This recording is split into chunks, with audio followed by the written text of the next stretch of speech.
بسم الله بسم الله الرحمن الرحيم الحمد لله والصلاة والسلام على رسول الله. We continue reading from Imam Al-Ghazali's Kitab Sharh Ajaib al-Qalb, The Marvels of the Heart. This is book 21 of Ihya Ulumuddin, the revival of the religious sciences, the Islamic sciences, of course, translated by Walter James Kelly. And we are on page 93.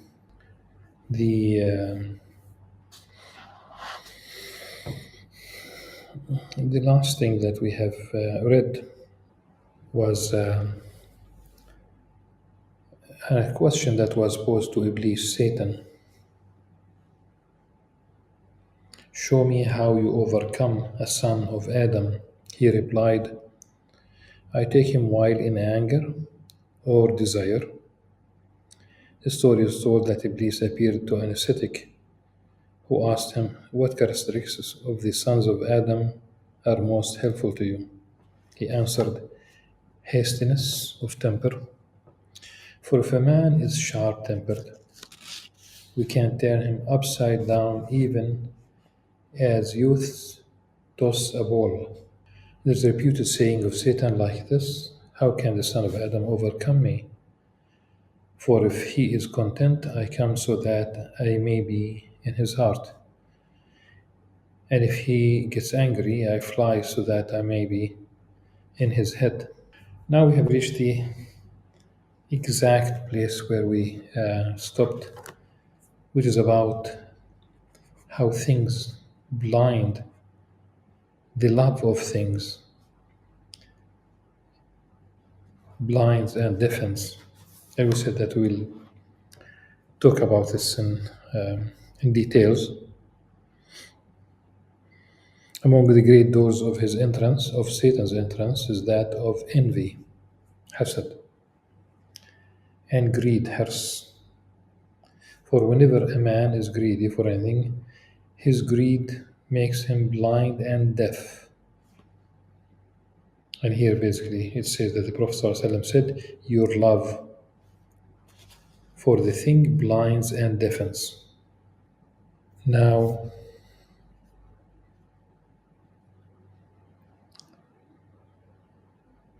when does love for a thing blinds and deafens? What does it mean?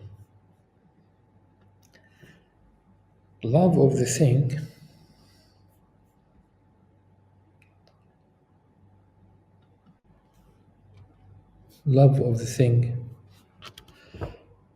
if it is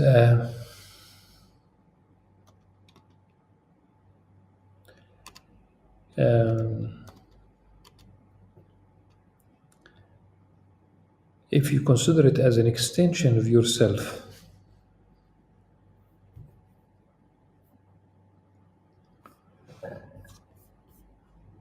if that thing is an extension, you consider it an extension of yourself.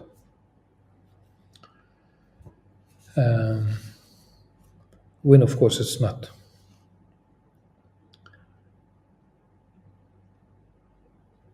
It's almost like a source of comfort, and it might reflect earlier problems in life, trying to find compensation in things.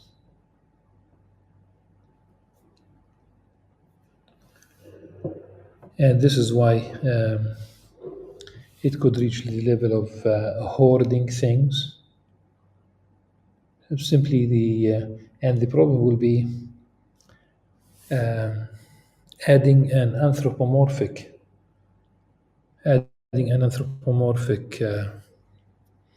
dimension in the sense of the thing becomes you. It's not that you are.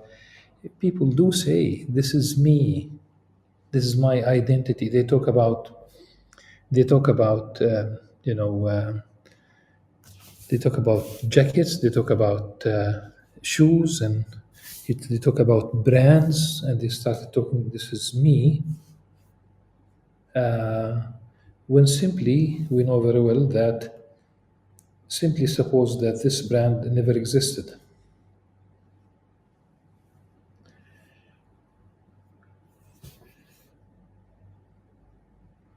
It's not you. And this thing might blind someone from facing reality, because this is kind of escapism. It is kind of escapism, being attached to the material things. Hoarding is a serious problem, and people add sentimental value to things, and unnecessarily so. And even if it's true, there's I know of two different persons. Uh, one of them really, one of them is an American, one of them is a Palestinian, and the American is non-Muslim, the Palestinian is a Muslim, and both of them wanted to keep the cars of their fathers who passed away, and they did not want to get rid of it, did not want to, because of that kind of sentimental value. And the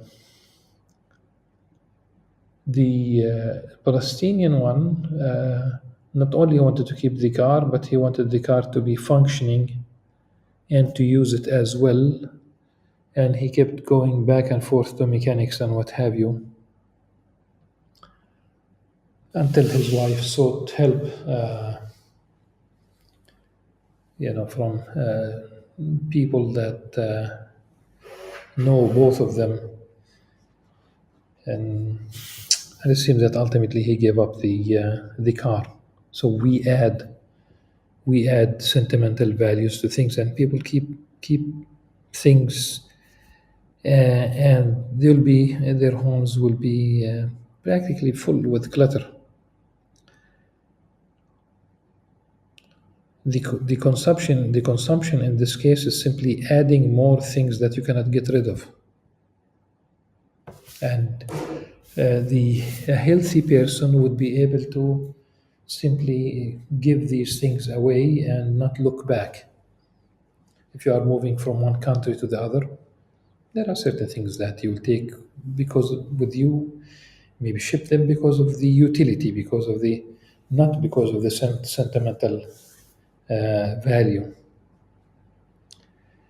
Now, this is not the only thing that blinds. It could be a faith that adds a certain story to an idol, or something in nature. It could also be uh,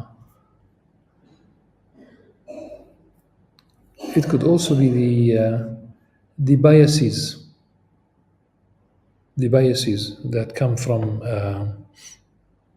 either a general bias prevailing for a whole group. It could be personal bias that no one else, or at least not many people subscribe to that personal bias. The the hadith in itself, though it allows us, or allowed us rather, to talk about this loving the thing that blinds and deafens, in itself has a weak chain of narrators, but nevertheless, it could be through the love of thing. Just imagine how when people brought the good news to each other, they used to gift them with things, and when people did not have much to offer, often they will take off their own garment, the external garment. It could be a cloak, it could be, and they will give it as a gift to the person who brought the good news or the good omen. But it was instantly, like there was no attachment to the thing. This is something that probably many people lack in this case. Imam Ghazali reflects on this. He says, the light of insight is that which makes known the entrances of Satan. But if envy and greed cover it up, man cannot see, and then Satan finds his opportunity. He makes everything that will help the attainment of his desire appear good to the greedy one, even though it be disproved and immoral. People do justify, this is really kind of blindness, of course. People justify to themselves their immoral positions, especially when we talk about the affairs of the heart. The external one, and they might claim to have, this is being also being blinded. They might simply justify, they would not say that what they have done is good, but they would deflect by talking about the purity of their hearts despite the lack of good action or committing sins and what have you. The people that we call the pure heart argument. I don't pray, but my heart is pure. I don't fast, but my heart is pure. I don't do this, but my heart is pure. Or that I don't harm anyone. I don't pray, but I don't harm anyone. Well, you have harmed yourself, really, in the first instance. It is related that Nuh alayhi salam, when he entered the ark, took into it a pair of every sort as God the Exalted commanded him. We talk about animals. He saw in the ark an old man whom he did not recognize. So Nuh alayhi salam said to him, "What brought you here?" He said, "I came to seize the hearts of your friends, so that their hearts would be with me and their bodies with you." So Noah said to him, "Go out from here, O enemy of God." He realized that he is Satan, obviously, "for you are accursed." Iblis said to him, to Noah alayhi salam, "By means of 5 things I destroy mankind, and I shall tell you about 3 of them, but I shall not tell you about the other 2. God exalted then revealed to Noah alayhi salam, "You have no need of the 3. Let him tell you of the 2. Noah said to Iblis, "What are the 2?" He replied, "They are the 2 that never deceive me nor disobey me,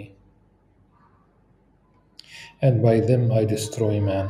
They are greedy and envy." They are greed and envy, rather. Through envy,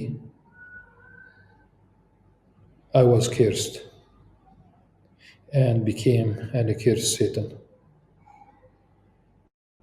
And as for greed, the whole garden was permitted to Adam, save only the tree. But I obtained my desire over him through greed. One of his great doors is his satiety, shaba, of food. Even though it be lawful and pure, satiety strengthens the lust, and lust are weapons of Satan. It is related that Iblis appeared to Yahya bin Zakaria, alayhi salam. Of course, that story of with Nuh alayhi salam, simply a story. It's not related as a hadith,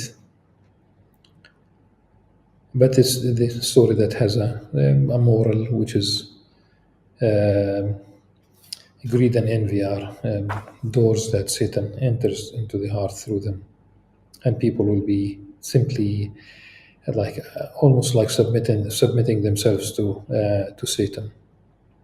So Iblis appeared to Yahya bin Zakaria alayhi salam, who saw him, meaning Iblis, hooks of every sort. So he said to him, "O Iblis, what are these hooks?" He replied, "These are the lusts by which I overcome the son of Adam." He, Yahya alayhi salam, asked, "Do I have any of these?" Iblis answered, "Perhaps you became surfeited with food and thus we made ritual prayers, salah, and devotional exercises, dhikr, a burden to you. He, meaning Yahya alayhi salam, asked, "Is there anything else?" He answered, "No." So he said, "By God, I shall never fill my stomach with food again." Iblis replied, "And by God, I shall never give advice to a Muslim again." It is said that in eating abundantly, there are 6 blameworthy qualities. First, it drives the fear of God from one's heart away. Second, it drives from one's heart compassion toward mankind, for he supposes that they are all satiated, like all of them have something to eat. Third, it makes, and now it's of course it's how could one really think about all people having something to eat when we know very well that we have at least 1 billion people out of the 8 billion, 1/8 of humanity,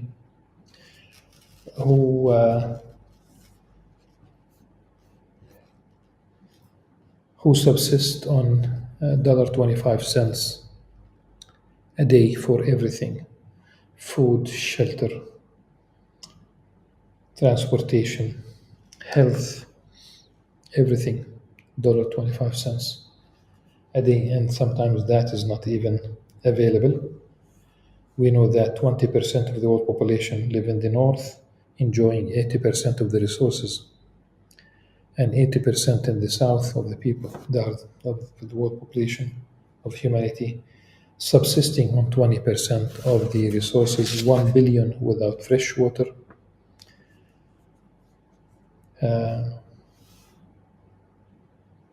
1 billion without sanitation, 1 billion. It could be also always, it could be the same people who are very, repeated. And so it's not that 1 billion plus 1 billion plus 1 billion, no. And 1 billion who are literally illiterate. And we know there are famines. There is famine in the Sudan. There is famine in Palestine and in the Gaza Strip, and it is used as a weapon. Shame on the world order that exists today, that is heartless, inhumane, and allows us to go on for this long. And of course, talk about almost 100. It's way beyond the 100 mark, 100,000 mark of people who got killed or injured. That's only in the Gaza Strip. In the Sudan, we talk about 8 million refugees, and very sad stories at any rate.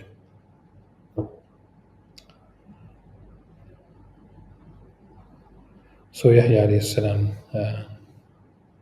pledged not to fill his stomach, so that the Satan will have no entry. Third, it makes obedience a burden. Fourth, for example, when it's Ramadan, you break fast. If you overeat, then probably you will not go to pray Isha and Tarawih in the mosque if you overeat. There will be no night prayers. Like when Imam Al-Ghazali discusses the elsewhere, the night prayers, not only Tarawih but Qiyam al-Layl. One of the issues is food. If you are light, if you did not eat late, if you did not eat too much, that would help.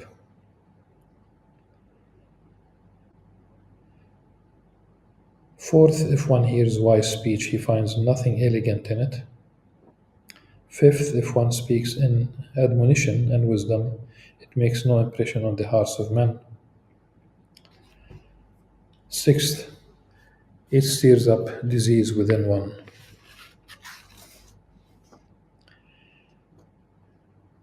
ما ملأ ابن آدم وعن شر من بطنه.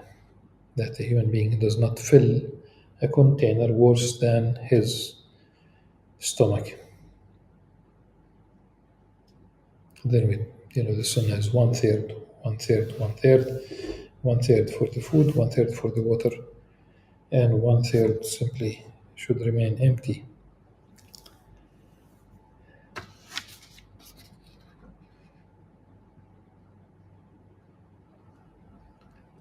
Mind you that there are those who would overeat because of stress, depression. Depression goes both ways. Sometimes they don't eat, sometimes they overeat.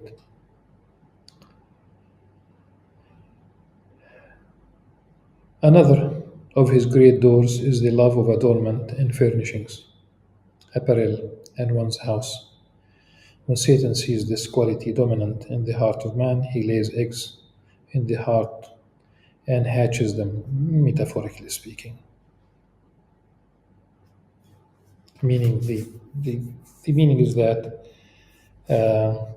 if he's nesting, again metaphorically, he's spending quite some time there. And he keeps on bidding him to make the house habitable, to adorn its ceiling and walls, and to enlarge its buildings. He invites him also to adorn his apparel and his riding animals, and seeks to enslave him therein his whole life long.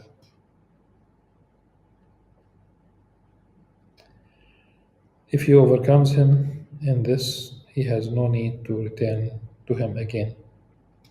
For one phase of this leads to another and continues to take him from one thing to another until his fixed term is brought to him. And he dies while he is in the way of Satan and the followers of desire. Evil consequences are to be feared. Therefrom, in unbelief, we take refuge with God from it. Another of his great doors is covetous desire, طمع, toward men. For if such desire predominates in the heart of a man, Satan constantly makes it seem good to him, use craftiness and flattery toward him, on whom he has fixed his desire, using all sorts of hypocrisy and deception, so that he who is the object of his desire becomes, as it were, the object of his worship. So the man keeps on thinking of a scheme to attract his love and affection, and tries every means possible to attain this end. The very least he does is to praise him for something he does not possess, and to treat him with flattery by not commanding him to do good, أمر بالمعروف والنهي عن المنكر, nor forbidding evil, النهي عن المنكر, of course. Commanding the good is أمر بالمعروف, forbidding evil, النهي عن المنكر.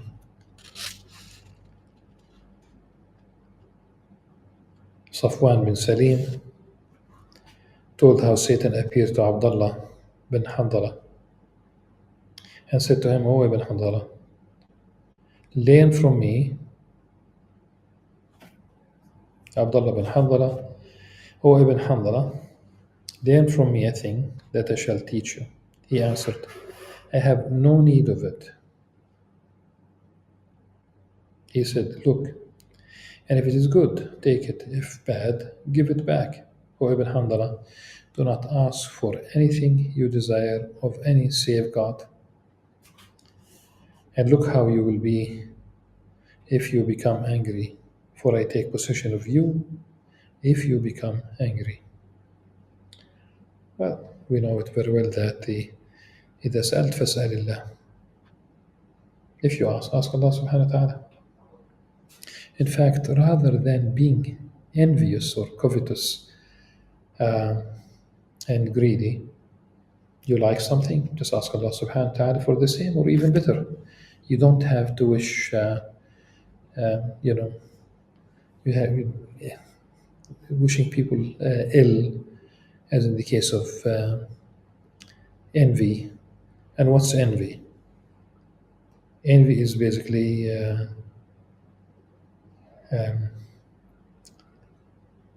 wishing that whatever Allah subhanahu wa ta'ala has bestowed on someone, that's something that you think that it is too much for him or her, and you wish that they would lose it. And if you think about it, this is objecting to Allah's favors and gifts. You are literally objecting what Allah subhanahu wa ta'ala has bestowed on His servant.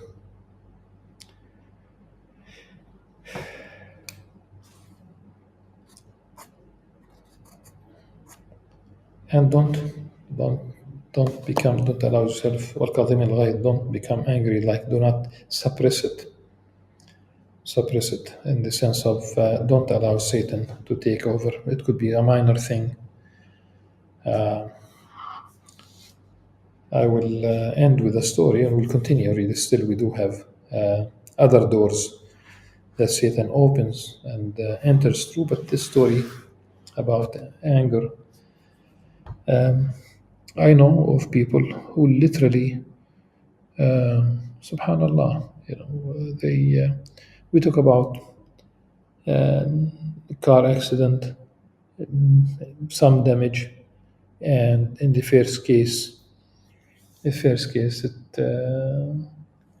and I know the professor, an elderly Iraqi professor, who forgave the biker who was behind him on a motorbike. These are double-stroke bikes. The Southeast Asia, basically, millions of people use them.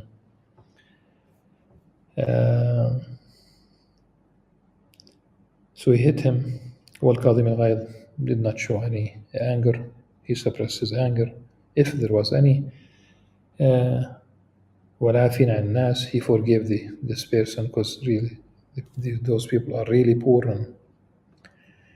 And number 3, وَاللَّهُ يُحِبُّ الْمُحْسِنِينَ, he gave him money to fix his bike. So the motorcyclist was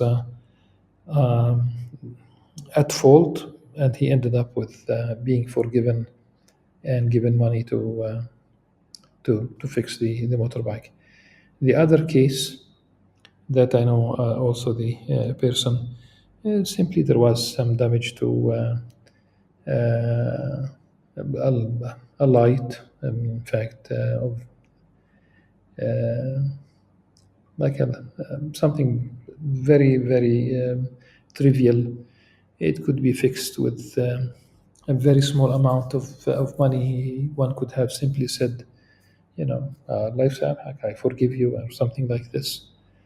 No, people started, and I was witness to it, and they started really escalating things and simply throwing names or throwing, just simply not being nice to each other, and it literally became ugly. And one could simply say, even if you have the right, you could simply say, you could insist on your right. You can exchange the insurance if that's what you want to do. There's no need to escalate things. Subhanallah. Absolutely, there is no need. Then definitely one sees that Satan could really enter through these moments of anger and the damage. You cannot really take it. You cannot take it back. You cannot take it back. So until next time, inshallah. سبحانك اللهم وبحمدك أشهد أن لا إله إلا أنت أستغفرك وأتوب إليك. والسلام عليكم ورحمة الله وبركاته.